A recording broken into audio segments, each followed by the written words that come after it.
السلام علیکم ورحمۃ اللہ وبرکاتہ. وعلیکم السلام ورحمۃ اللہ وبرکاتہ. اعوذ باللہ من السمیع العلیم من الشیطان اللعین الرجیم. بسم اللہ الرحمن الرحیم.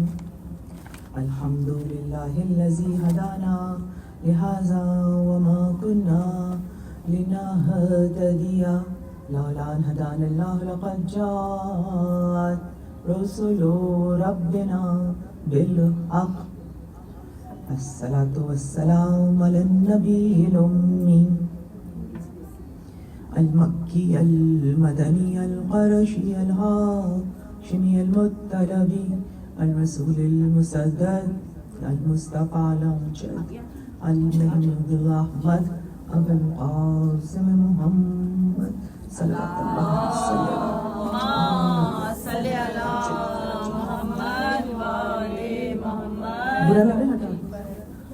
الصلاة والسلام على سيد المطهر والإمام المظفر والشجاع المظفر أبي شبير شبر غالب على كل غالب مطلوب كل طالب نقطة دائرة المطالب إمام المشارق والمغارب أسد الله الغالب أمير المؤمنين علی ابن ابی طالب صلوات اللہ.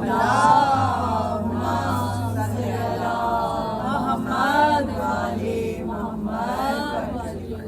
الصلاة والسلام علی صاحب دعوت النبویہ وصولة الحیدریہ والعصمت الفاطمیہ والحلم الحسنیہ والشجاعت الحسینیہ والعبادت السجادیہ والمعاصر الباقریہ والآثار الجعفریہ والعلوم القازمیہ والحجج الرضویہ والجود التقویہ والنقاوة النقویہ والہیبة العسکریہ والغیبة الالہیہ القائم بالحق صلوات اللہ. اللہم صلی علی محمد وعلی محمد. الصلاة والسلام علی آلہ الطیبین الطاہرین المعصومین المظلومین. انما یرید اللہ لیذہب عنکم الرجس اہل البیت ویطہرکم تطہیرا صلوات اللہ.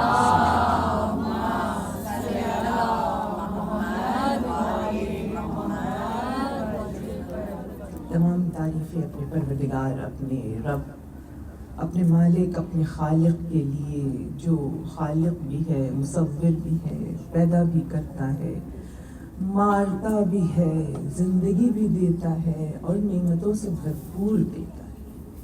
جتنا اس کی نعمتوں کا شکر کرے کم ہے. جتنی آفتوں مصیبتوں میں اور آپ ہیں اور سیفلی نکل آتے ہیں، یہ سوائے اس کے کرم کے اور کچھ نہیں. کبھی اپنے چاروں طرف دیکھیے اور دیکھیے آفتیں کس تیزی سے بڑھ رہی ہیں اور یہ بڑھتی جائیں گی.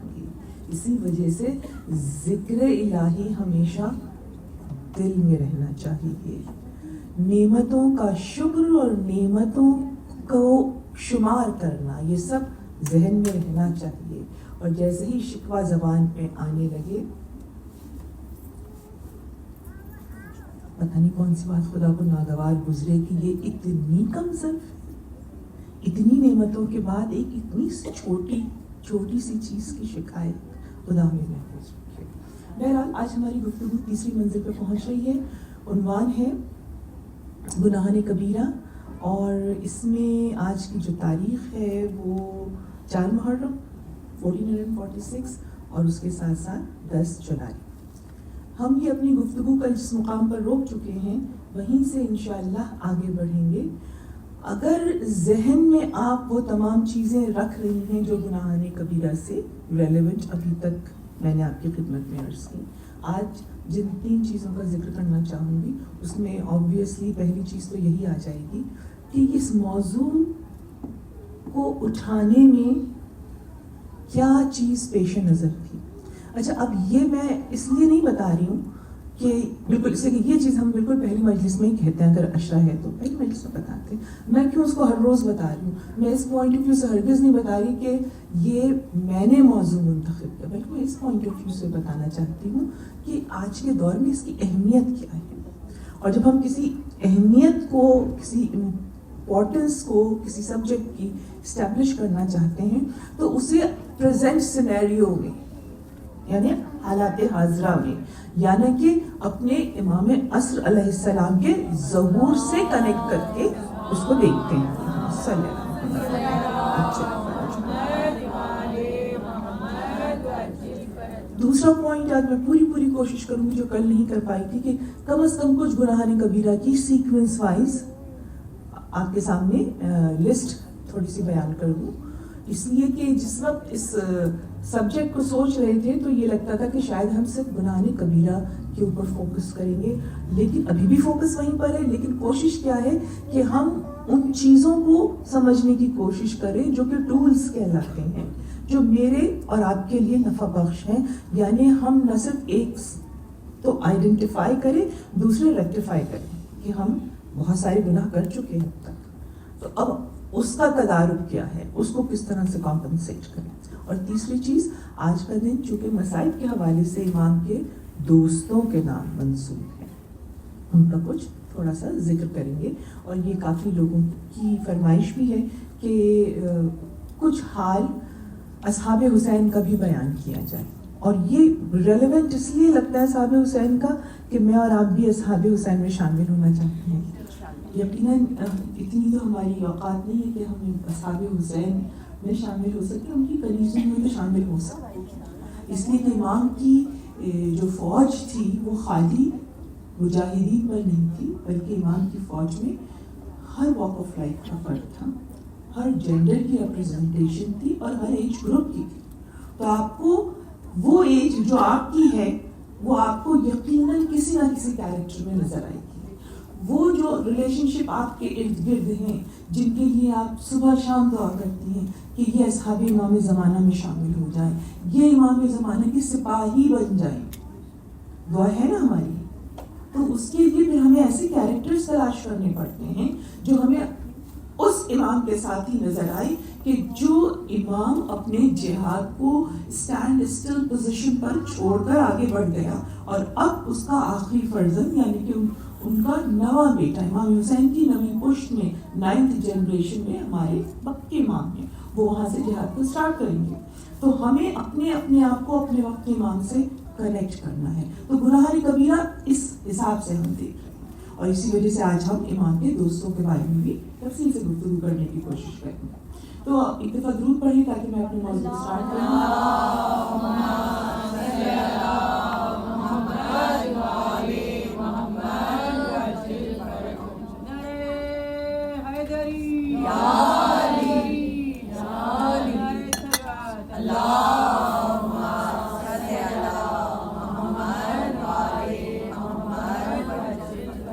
سب سے پہلی چیز آیت قرآن. قرآن کی آیت سے ہم اپنے موضوع کو تھوڑا سپورٹ کریں گے. پہلی آیت جو میں آپ کی خدمت میں پیش کروں, اچھا یہ آیت میں ریفرنس اس لیے دیتی ہوں کہ آپ لوگ اپنے فون میں نوٹ کر لیا کریں, تاکہ جب اگلی دفعہ آپ قرآن مجید کا ترجمہ پڑھیں, اور یاد رکھیے قرآن مجید کو پڑھنے کے لیے سمجھنا بہت ضروری ہے. آبویسلی زیادہ تر ہم عربک میں پڑھ رہے ہوتے ہیں, اور پڑھنا بھی چاہیے, جو اس کی فضیلت ہے وہ اپنی جگہ ہے, اور اس کو میں بالکل نہ آپ سمجھ سکتی نہ میں سمجھ سکتی ہوں. لیکن ترجمہ سننا اس لیے ضروری ہے کہ جو علی کے چاہنے والے ہیں ان کو قرآن فہم کرنا چاہیے, ان کو قرآن انڈرسٹینڈ کرنا چاہیے. اس لیے کہ امام علی نے کیا کہا تھا خوارج کے بارے میں, خوارج کے ہر فرد, خارجی کون تھے جنہوں نے امام علی کے خلاف بغاوت کر دی, رائٹ, ان کے ہر فرد کے ماتھے کے اوپر گہرا نشان ہوتا تھا, اور اتنی عبادت وہ کرتے تھے کہ ان کے اعضائے جسم جو تھے اس کے اوپر سجدوں کے نشان اور عبادت کے نشان نظر آتے تھے, جسم سوکھے ہوئے رہتے تھے, اس لیے کہ بہت زیادہ زہد کرتے تھے. زہد کا مطلب دنیا کو چھوڑ دیتے تھے. تو ایک بار امام کے ساتھی نے ان کی طرف اشارہ کیا کہ یہ اتنی عبادت گزار ہے. امام نے کہا ہاں یہ پڑھتے ہیں قرآن لیکن قرآن ان کے حلق سے نیچے نہیں اترا ہے. تو قرآن کو رٹ لینا, مجھے یہ لفظ نہیں کہنا چاہیے, سوری ٹیک اٹ بیک, قرآن کو حفظ کر لینا کافی نہیں ہے بلکہ قرآن کو سمجھنا ضروری ہے. اور اگر آپ, میں بار بار آپ سے کہتی ہوں کہ کوئی اپنا بڑی بنائیے, کوئی اپنا دوست بنائیے, اور اس دوست میں بہت شیوت ماشاء اللہ, جب یہ دوستی ہو جائے نا تو دن ہفتے کا کوئی ایک دن 2 دن مقرر کر لیں کہ آج میں قرآن کی 4-5 آیتیں فلاں سے فلاں جگہ تک پڑھ کر, اور میں تمہیں یہ نوٹ ٹیکسٹ کر دوں گی کہ اس میں کیا لیسن تھا, تم مجھے کر دینا. رائٹ, فرسٹ میں نے آپ کے ساتھ کہا کہ میں آپ کے ساتھ سورہ آل عمران کی 5 آیتیں 1 سے 5 تک پڑھوں گی, آپ کہیں اچھا میں 6 سے 10 تک پڑھوں گی. اچھا جب میں پڑھوں گی تو میں 1 سے 10 تک پڑھوں گی, وہ پڑھیں گی تو وہ 1 سے 10 تک پڑھیں گی, لیکن مجھے میسج 1 سے 5 تک کا نکال کے ایک جملے میں ان کو ٹیکسٹ کرنا ہے, وہ مجھے اگلی 5 آیتوں کا. فائدہ کیا ہوگا؟ حسین چاہتے ہیں, حسین نے ایک شب کی مہلت کس کے لیے لی تھی؟ یہ جو 10 دن ہے نا, یہ میرے اور آپ کی مہلت کے دن ہیں, جو ہم دور چلے جاتے ہیں نا حسین سے سال میں اپنے کاروبار میں لگ کر, حسین واپس بلاتے ہیں. اور حسین کہتے ہیں میرے سامنے موت کھڑی تھی, آسان موت کھڑی تھی. شب عاشور نسبتاً آسان تھی نا, روزے عاشور سے دھوپ کی تمازت نہیں تھی, جو گرتا اس کے زخموں میں جو ریت جاتی اس سے جلن نہیں ہوتی. رائٹ, اس دھوپ میں پیاس بڑھ گئی تھی نا, وہ ہر چیز اپنی شدت پہ جا رہی تھی, پھر بھی حسین ایک شب کی مہلت مانگ رہے. کیوں مانگ رہے؟ اس لیے کہ حسین نے پھر اس کو اس اسٹیٹمنٹ کو کہا, مجھے جو امام حسین پہ میرا دل, میری روح, میری جان, میرا سب کچھ قربان, ان کا کوئی جملہ کہیں سے اٹھا کے دیکھیے مصائب میں, مقتل میں, آپ کو کبھی بھی یہ احساس نہیں ہوا کہ یہ مجھے سمجھ نہیں آ رہا. اتنی کلیئرٹی سے امام بات کرتے ہیں کہ ہم جیسے لوگ جن کی عقل بھی کچھ نہیں ہے, جن کو سمجھ میں بھی چیزیں دیر میں آتی ہیں, ان کو بھی فوراً مطلب سمجھ میں آتا ہے. کہتے ہیں عباس میری جان تم بے نثار. یہ تو جملے کی اتنی بڑی بیوٹی ہے. امام کہتے ہیں عباس میری جان تم پر نثار, ایک شب کی مہلت لے آؤ. اور بڑی ڈبیٹ ہوئی ہے, مہلت نہیں مل رہی تھی, بہت مشکل سے ملی ہے, لیکن جب وہ مہلت ملنے کی خبر آئی تو امام نے کہا اللہ شاہد ہے کہ حسین کو روزہ, نماز, تلاوت, استغفار بہت عزیز ہے. ایک شب اور گزار لی, میں کتنا استغفار کر رہی ہوں. اچھا استغفار کا مطلب یہ نہیں ہم تسبیح پڑھیں, استغفار کا مطلب ہے کہ لٹرلی ایک گناہ کو پکڑنے جو کیا ہے اور اس کے اندر اترنا شروع کریں.